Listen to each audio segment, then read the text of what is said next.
വ്യക്തി ബഹുമാനം വിറ്റ് കാശാക്കുക. അതാണ് സംഗതി. 300 കോടി 400 കോടി രൂപ RBI കിട്ടാണ്ട് എന്ന് പറയുമ്പോഴത്തേക്ക് ഇവൻ അത് റിലീസ് ചെയ്യാൻ വേണ്ടിയിട്ട് ഒരു ഫണ്ട് ആവശ്യമുണ്ട് എന്ന് പറയുമ്പോൾ 30 കോടിയും 3 കോടിയും കൊടുക്കുന്ന ആളുകൾ ഈ നാട്ടിലുണ്ട്. ഇവൻ ഏതെങ്കിലും ഒരു പ്രോഗ്രാം വെച്ചിട്ട് ആ പ്രോഗ്രാമിലൊരു വളരെ ഡെക്കറേറ്റഡ് ആയിട്ടുള്ള ഒരു വ്യക്തിയെ കൊണ്ടുവന്ന് 2 ഗിഫ്റ്റ് കൊടുക്കും, അല്ലെങ്കിൽ 2 അവാർഡ് കൊടുക്കും. അവാർഡ് കൊടുത്തതിന് ശേഷം വേറെ എന്തെങ്കിലും ഒരു സംഘടനയുടെ പേര് പറഞ്ഞൊരു ചാരിറ്റി ഈ കുഷ്ഠരോഗികൾ, അതുപോലെ എയ്ഡ്സ് പേഷ്യൻസ്, സൊസൈറ്റിയിൽ അധികം ആരും ഡീൽ ചെയ്യാത്ത ഗ്രൂപ്പ് ഓഫ് ആളുകളെ വെച്ച് അവരുടെ പേരിൽ തട്ടിപ്പ്.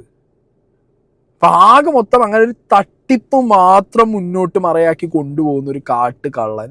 അവന് സ്വയം ഇമേജ് ഉണ്ടാക്കാനും, ഇവനെപ്പോൾ അടുത്ത് കോയമ്പത്തൂർ പിടിച്ചിട്ടുണ്ടായിരുന്നു, ആ പിടിച്ചതിൻ്റെയൊക്കെ ക്ഷീണം തീർക്കാൻ ശ്രീനിവാസൻ എന്ന് പറഞ്ഞ വ്യക്തിയുടെ ഈ മരണാനന്തര